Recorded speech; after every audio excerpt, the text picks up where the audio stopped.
Hey everyone, welcome back to the Trail Tech Shop. We've got a special feature for you today. You know, we get a lot of questions from our viewers asking for longer term test rides of some of the machines we ride.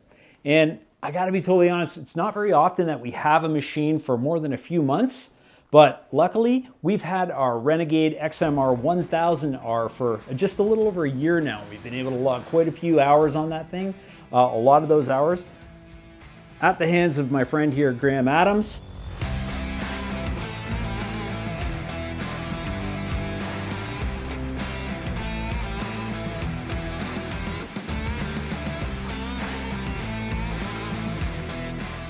So we thought a great segment today would be to take a look at some of the things we've experienced on that Renegade over the past year. You know, talk about some of the things we liked, some of the things we didn't, in a segment we're going to call Gripes and Glory, featuring the Renegade XMR 1000.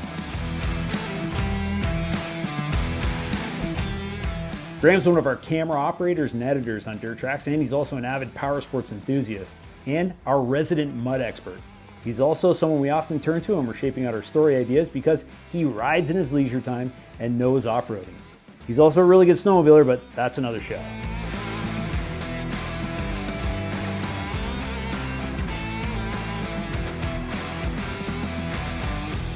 Now, Graham, we've talked quite a bit actually about Can-Am's XMR lineup.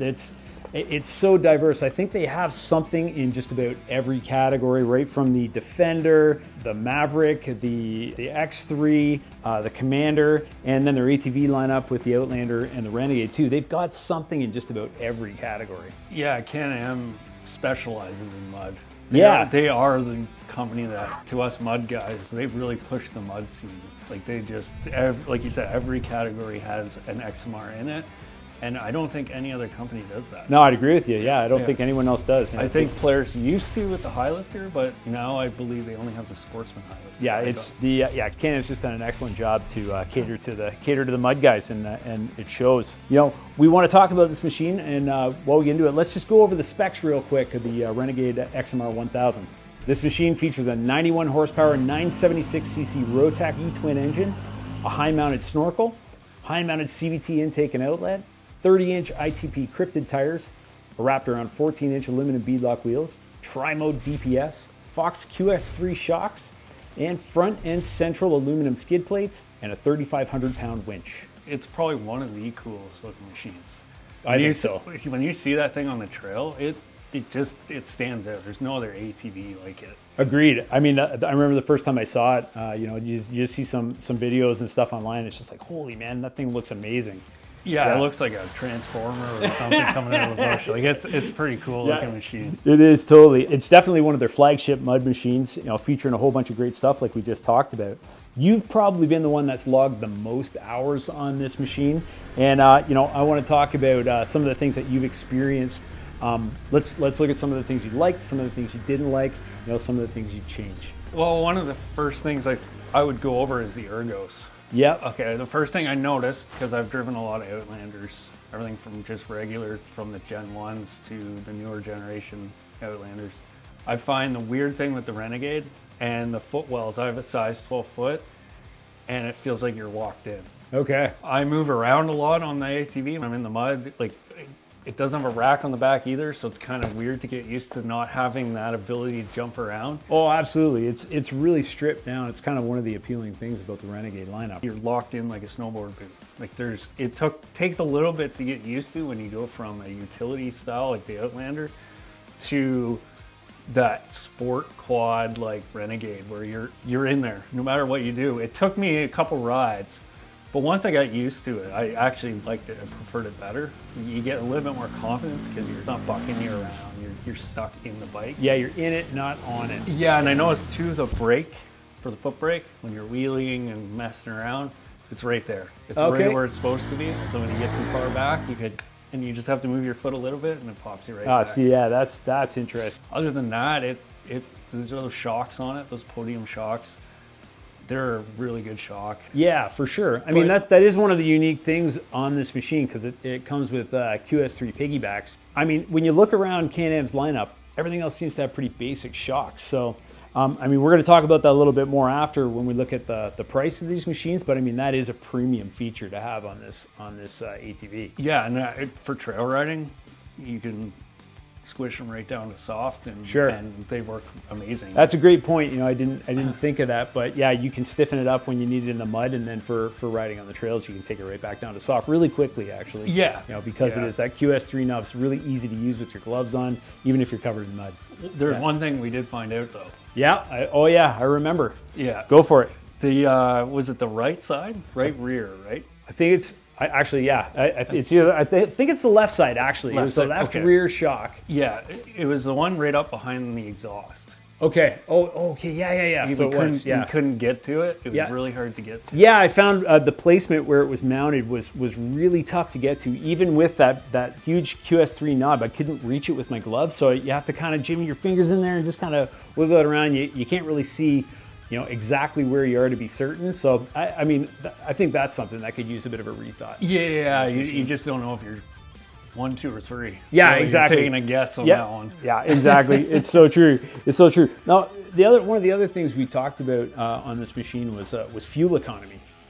Yeah, I found a couple rides I went on. You had to be really thinking how much and how far you're going to go, because it does like the fuel.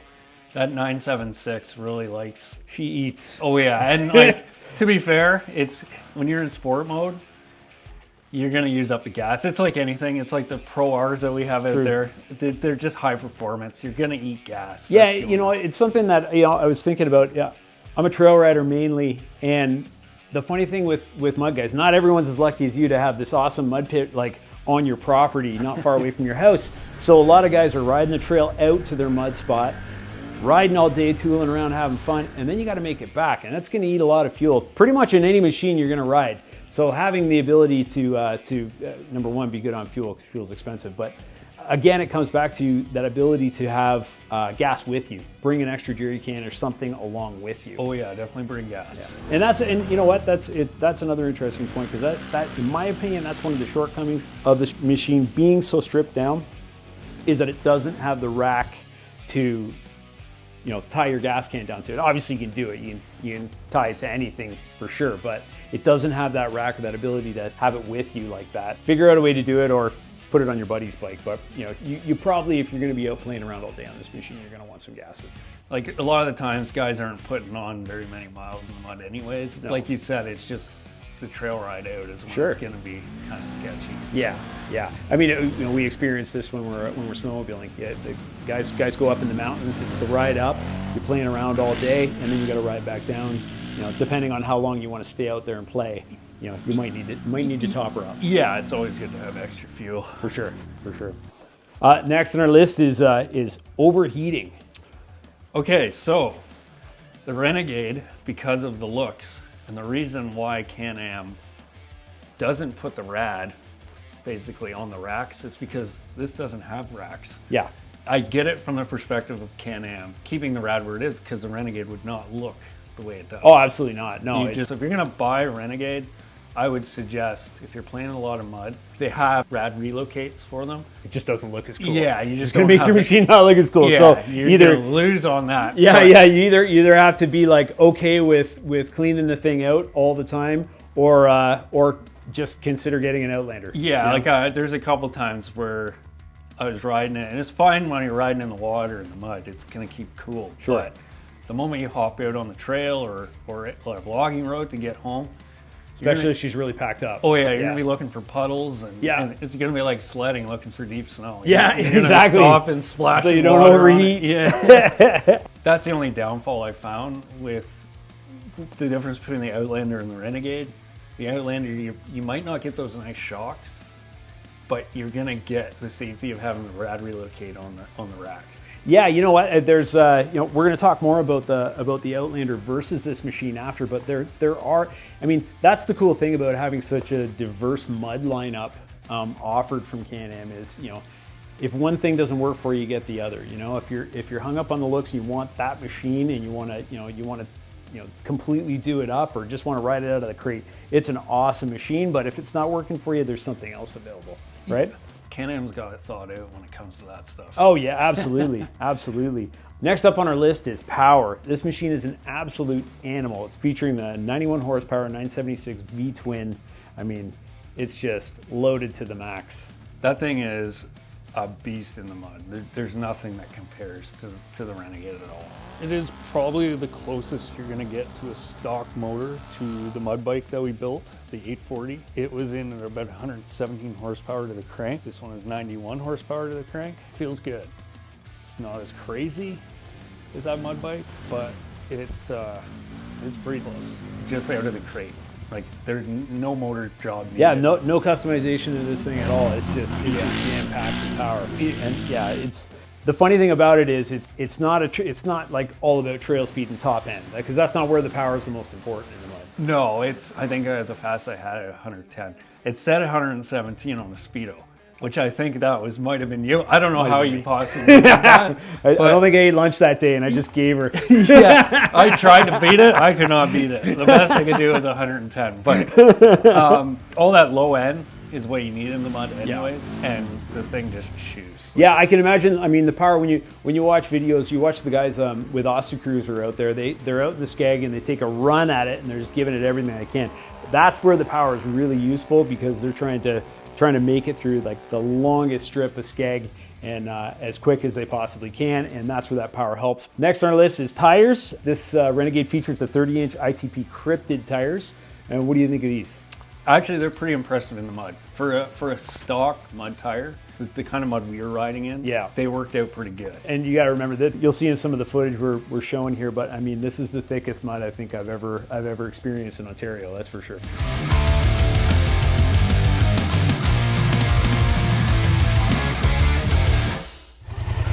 This is insane. You got 1 foot free. There's nothing I can do to help you, seriously. Literally stuck. It just gets worse and worse. The pits just keep getting lower and lower and lower. Literally he's gonna be standing there in his undies in a minute. Very thick, man. You could get a lot of traction in with these tires. The other thing I find with them, they're a little bit more friendlier on the trail. I know you had a comment about being a trail rider. Right before we started shooting, we were just talking about this, and he's saying that, yeah, they're actually a great tire on the trail. And like I said, I'm a trail guy. I like trail tires way better than mud tires. So I found these road a little bit rough, but you know, for a mud guy getting to the trail, if you're happy with them, I mean, that's a great message to be sharing. Yeah, they're just a little bit smoother, and you're not really taking any trade-off with them. They're still pretty decent in the mud. That says a lot, because you know, typically, my feeling is when you specialize in a piece of equipment, you're sacrificing one thing so you can get that specialty. Yeah. You know, and you know, if you're thinking for mud guys that this is a great machine for being on the trails with, that's awesome. Yeah, get you there in comfort. And the other thing is too, tires are one of those things, it just depends on what kind of mud you're riding in. Oh, for sure. Like skag, like Dave, Osta Cruiser rides in, it's a little bit different story, where they tend to like the assassinators, and it just depends on how sticky the mud is. Sure. And you're gonna just play. You might even have 2 sets of tires for wherever you ride. Right? That's a good point. If you're hardcore into it, you're probably gonna switch out tires pretty quick, but it is one of those things where stock, these are great tires. Yeah, and you know what? If you do want to upgrade, this is a tire that you could sell pretty easily, because I think they're in high demand. A good set of these tires and keep their value on the market, and then you can use that money to upgrade to whatever you want. So, known issues, things we experienced that we were not as happy with as we could have been, and I'm pretty sure all of these were experienced in your backyard. 20 feet from the house. About 20 feet from the house. Now, number 1 on that list is the winch. Let's talk about that for a second. Yeah, so cable winches, not a fan. Cable winches tend to fray, bind up, and they cause a lot of issues. I've never been a fan of cable. I've never had good luck. I've always used synthetic and never had an issue. Yeah, you know what, when I was talking about our experience out in Grant's backyard, we had just spoken about this, got him stuck, and I mean, literally within like a half an hour trying to get him out, we busted our cable. It just bound up and spooled back on itself a couple of times. incorrectly, and by the time we got it unwound, which took forever, we had it wrapped around a tree, pulling ourselves out, and just boom, just like that. It snapped real quick. I was pretty disappointed. And all day we had that Polaris with the synthetic winch. Yeah. And we were reefing on it, and it didn't even hesitate. Yeah, not yep. Yeah. Just for But that's the difference between a synthetic and a cable. Yeah, it has nothing to do with the brand. It's all about just the cable itself. Yeah, and it's like all you have to. It's an easy fix. Pull the cable out, put the synthetic in, sure, good to go, and you can always bring it back up. That's a great point, you know, and realistically, a synthetic cable isn't really that expensive. So if you get it, you got a 3,500 pound winch, you want to just trade that up almost right away. Yeah. That would be probably a great recommendation. The other thing you had mentioned was the snorkel screen. I don't know if this is a specific bike. I'm not sure. I haven't heard much about it.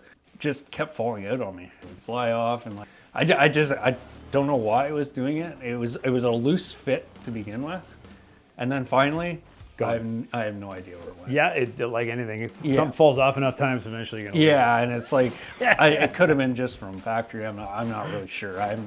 It could have been just a fluke thing, but yeah. Great to know. And again, we already talked about it, but that one shock placement was odd to me. Yes. I got to bring that up again. That was so bizarre.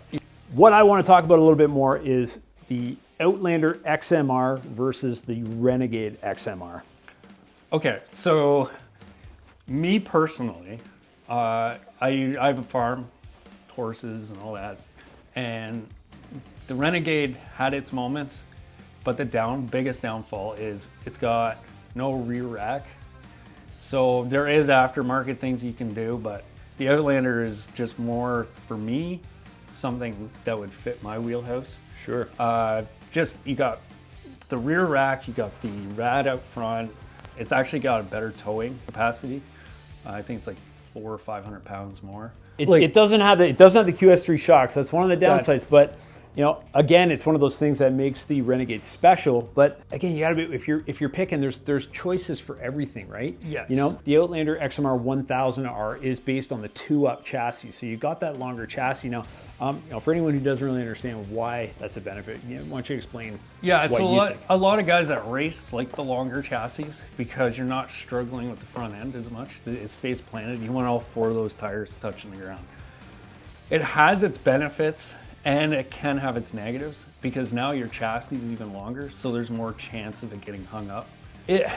You can overcome that with bigger tires, but you're kind of teetering. Right, you have to find a balance. Yeah, exactly. Have to find a so I think the benefit and why they did it is because a longer chassis just means it's a smoother ride, it's safer, less chances to tip back. Technically, you can put 2 people on it. If you're a passenger and you're sitting above the axle or in front of the axle, it's technically a 2-up. Can-Am doesn't say that. So you have the XMR plus a good longer point. chassis. The 850 XMR, which is actually my dream bike. That's the one I've been looking at for a while. The smaller chassis, it's got all the benefits of the 1000. Sure. Just the smaller motor. And honestly, the 850 is a great motor. Oh, absolutely. Yeah. So, like, if you're looking at an Outlander, there's many options for you. It just depends on what your riding style is, what you're looking for. That difference in cash too. You know, there's some. Oh yeah. When you're looking at the difference here, you're looking at almost 20 grand for the Outlander XMR, and it's over 20 grand for the Renegade XMR. That's a lot of money. That's a lot of money to be spending. That said, there is a value line vehicle that is just introduced again in Can-Am's Outlander XMR lineup, and we've had an opportunity to put some hours on that machine as well. Yeah, the little 700. Yep. The little single. Yeah, it's a great machine. It's surprisingly really good in mud. So yeah, this machine features it's the 50 horsepower 700. My experience on the Outlander Pro Hunting Edition that we had, I love the throttle modulation on the machine, and it's decent power. It's a 50 horsepower single cylinder engine. The biggest thing about this is it is like 12.8 Canadian. It's a $4,000 difference in Canada in comparison to the next step up, which is a Renegade 650 XMR. And that's a significant price jump. Oh yeah. You know, it's obviously a significant difference in performance. You're talking 50 horsepower versus 62, and a single versus a V-twin Renegade styling. But for what you get, I mean, it's a great machine. Oh yeah, Yeah. yeah. And it will surprise you how good that little machine is. Yeah, it's got the sort of an off-brand tire. It's their 28-inch XPS Swamp King tires. Like I said, I didn't love the Renegade the way it rode on the trails, Graham does, but this machine actually stood out as something that actually rides really well in the trails. But again, it kind of comes back to what I was saying earlier about, I feel sometimes to specialize in something, you got to sacrifice something else. So you've got a value line machine. In the mud we rode in, the one thing I noticed about these tires is how much they packed up. I mean, you took it through that mud section that we got the Renegade stuck in, and they were smooth. There was so much mud in the tires, you couldn't get it out. You know, and it was, we were lucky to get the thing out. When I say lucky, I also mean that it was lacking one very important element, which was the winch. Oh yeah. I mean, this is something I don't understand. I don't understand in Can-Am's lineup how they can do this. When you make the mud specific bike, it actually, the first thing that should be on it is a winch. Oh, absolutely. Do you remember back in the day when a 1,500-pound winch was like the biggest winch imaginable? Now everything comes with a 3,500-pound winch. Give us a 1,500 on this thing, but give us something. Yeah, just give us something. It's funny, this machine doesn't have it, and neither does the Renegade XMR 650. You know? Oh, really? I didn't even know. Oh, No, it doesn't come with a winch. So, and I don't understand why. If you're offering an XMR, I hope you're listening, Can-Am, please give us a winch. We need one. We need one for playing in the mud. I would hate to get that out in the woods with that thing and be stuck and have to walk out. And we did leave get my bike stuck. there. So and like if you're if you're by yourself, and I don't know how you would have got that if you were by yourself. I mean, we literally took an hour break and thought about it, and then had to get the tractor out to pull this thing out. Like it was so in there. Yeah, just crazy.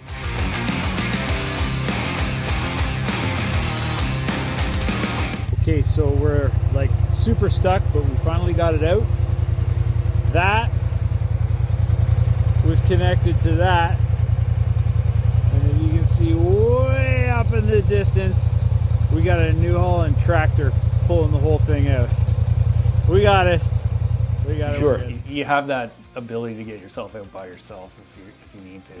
And not having it's kind of sketchy, really. Oh yeah, oh for sure. Oh, man. we had a sketchy afternoon. That was fun. Yeah. Good thing it was close to the house, nice and warm. Somehow we find the coldest days to do these mud stories. Let's wait until it's freezing, and then we'll go do this segment we've been talking about for months. It's November. All right, let's go do a mud segment. Seems like a great time to go shoot a mud segment. Anyways, Graham, thank you so much for sitting down with us today and talking and sharing your insight. Everyone, I hope you enjoyed this segment. Be sure to leave a comment. Like this video if you enjoyed it, and we appreciate you tuning in to watch. And Graham, I'm hopeful and excited to see what vehicle next year we can get hopelessly stuck in the mud behind your house. 850 XMR. Fingers crossed, everybody. Fingers crossed. All right, we're out.